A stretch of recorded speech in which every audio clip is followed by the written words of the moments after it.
नमस्ते। दुनिया का इतिहास हिंदी में इस YouTube चैनल पे आपका स्वागत है। मेरा नाम पुष्कर सुनील कुलकर्णी है। आज के इस वीडियो में आपको मैं फिनलैंड देश के इतिहास की जानकारी देने वाला हूँ। मेरा जगाचा इतिहास मराठीतून नाम का एक अलग से YouTube हिस्ट्री चैनल है। ये मेरा हिंदी YouTube चैनल है।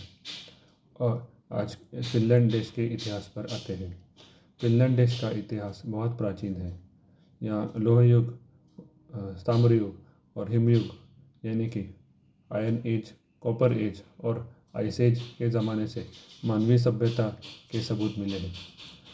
फिनी जनजाति के लोग फिनलैंड के मूल निवासी माने जाते हैं। ये फिन जनजाति के लोगों के पूर्वज थे।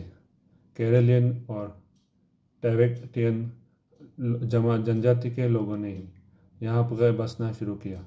इन तीनों जनजातियों के लोगों में हमेशा लड़ाइयाँ होती रहती थी और ईस्वी सन 8वीं सदी के बाद उन्हीं फिनिश ट्राइब्स के लोगों का वाइकिंग्स के साथ व्यापार बढ़ने लगा था।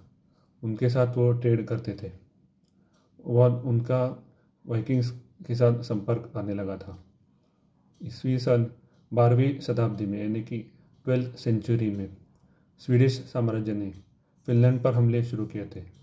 स्वीडिश साम्राज्य के हमले 12वीं सदी से लेकर ईस्वी सन 1322 तक लगातार होते रहे थे। 13वीं सदी के अंत तक फिनलैंड पर स्वीडिश साम्राज्य का पूरी तरह से कब्जा हो गया था। स्वीडिश साम्राज्य की सेना ने फिनलैंड को अपना एक प्रांत बना लिया। उन्हें कोई आज़ादी नहीं थी। स्वीडिश साम्राज्य ने उन पर अपनी स्वीडिश संस्कृति, सभ्यता या स्वीडिश कल्चर थोपने की कोशिश की गई। वहाँ की गरीब किसान जनता गुलामी की ज़िंदगी जी रही थी।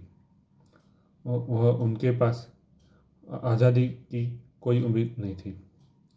ईस्वी सन 1700 से 1721 तक फिनलैंड पर से स्वीडन का कब्जा धीरे धीरे हटता चला गया था, क्योंकि रशियन साम्राज्य के साथ उनका युद्ध हुआ था। यह युद्ध 21 साल तक चला था। 21 साल तक चले इस युद्ध में स्वीडिश साम्राज्य की रशिया के सम्राट पीटर द ग्रेट से हार हुई। इसके बाद स्वीडिश साम्राज्य कमज़ोर हो गया था। ईस्वी सन 18वीं सदी के शुरुआत में फिनलैंड पर रशिया का कब्जा हो गया। यह घटना ईस्वी सन 1809 में हुई थी।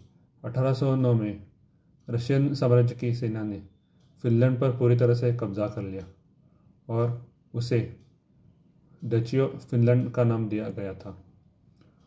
फिनलैंड रशिया का एक स्वायत्त प्रांत बन गया, यानी कि लोकल लेवल पर उसे ऑटोनॉमी दी गई थी। रशियन सम्राट पीटर द ग्रेट ने वहाँ पर रशियन संस्कृति, सभ्यता, कल्चर थोपने की कोशिश नहीं की उन्होंने। वह एक बहुत उदारमतवादी राजा थे। उन्होंने मतलब लिबरल सोच वाले, मॉडरेट थे, ओपन माइंडेड थे। फिनलैंड पर रशिया का कब्जा पहले विश्व युद्ध तक रहा था। पहला विश्व युद्ध शुरू होने तक रशियन साम्राज्य के खिलाफ फिनलैंड की जनता में नाराज़गी बढ़ रही थी। वहाँ पर रशियन साम्राज्य ने जुल्म करना शुरू किया था। उनके अत्याचार से फिनिश जनता परेशान हो गई थी। वहाँ पर बार बार आज़ादी के लिए मांग उठ रही थी और आज़ादी के लिए लड़ाइयाँ लड़ी जा रही थी, लेकिन हर बगावत को रशियन साम्राज्य की सेना कुचल देती थी। 1917 में रशिया में राज्य क्रांति हुई।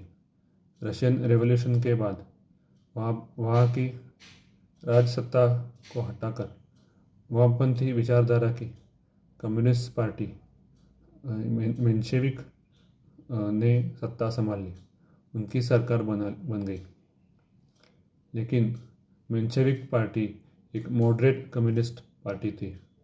उनका एक उग्रवादी यानी कि radical extremist Bolshevik communist party के साथ उनका संघर्ष हुआ था।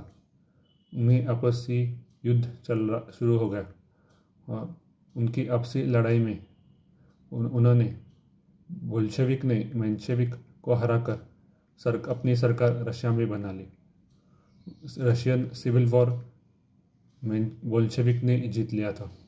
इस हालात का फ़ायदा उठाकर फिनलैंड ने अपनी आज़ादी घोषित की और फिनलैंड एक आज़ाद देश बन गया। फिनलैंड की जनता के आज़ादी घोषित करने के बाद 1918 में सोवियत संघ की सेना ने यानी कि कम्युनिस्ट वामपंथी रशिया की सेना ने उन पर हमला किया था और वह युद्ध बहुत देर तक चला था। शुरू में फिनिश सेना ने रशियन सेना का डट के सामना किया, वो मुंहतोड़ जवाब दिया, लेकिन लगभग रशियन सेना को उन्होंने हरा दिया था। लेकिन उन्होंने रशिया की सेना ने हार नहीं मानी, वो लड़ाई के लिए डटते रहे। आखिर में फिनलैंड की सेना ने उनके साथ शांति समझौता कर लिया, यानी कि पीस एग्रीमेंट किया, पीस ट्रीटी कर दी। इस वजह से फिनलैंड के कुछ हिस्से रशिया के हाथ में चले गए। द्वितीय विश्व युद्ध के दौरान भी सोवियत संघ ने फिनलैंड पर हमला किया था। तब भी फिनलैंड की जनता ने, फिनलैंड की सेना ने उनका डट के सामना किया। फिनलैंड देश की सेना सोवियत के सामने डटकर खड़ी थी, उन्होंने कभी हार नहीं मानी।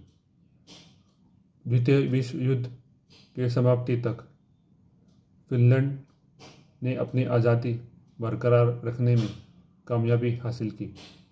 उनके बाद सोवियत संघ के साथ उन्होंने फ्रेंडशिप ट्रीटी एग्रीमेंट साइन किया। 1991 तक सोवियत संघ के विभाजन के बाद फिनलैंड ने संयुक्त राष्ट्र संघ और यूरोपियन संघ का हिस्सा बनना पसंद किया। 1995 में फिनलैंड ने यूरोपियन संघ यानी कि यूरोपियन यूनियन की सदस्यता ले ली। यूरोपियन संघ की सदस्यता लेने के बाद वह यूरोपियन यूनियन का एक मेंबर बन गया था। फिनलैंड एक आर्थिक, सामाजिक और भौतिक दृष्टिकोण से विकसित देश बन चुका है। दुनिया के सबसे अमीर देशों में उनका नाम आता है।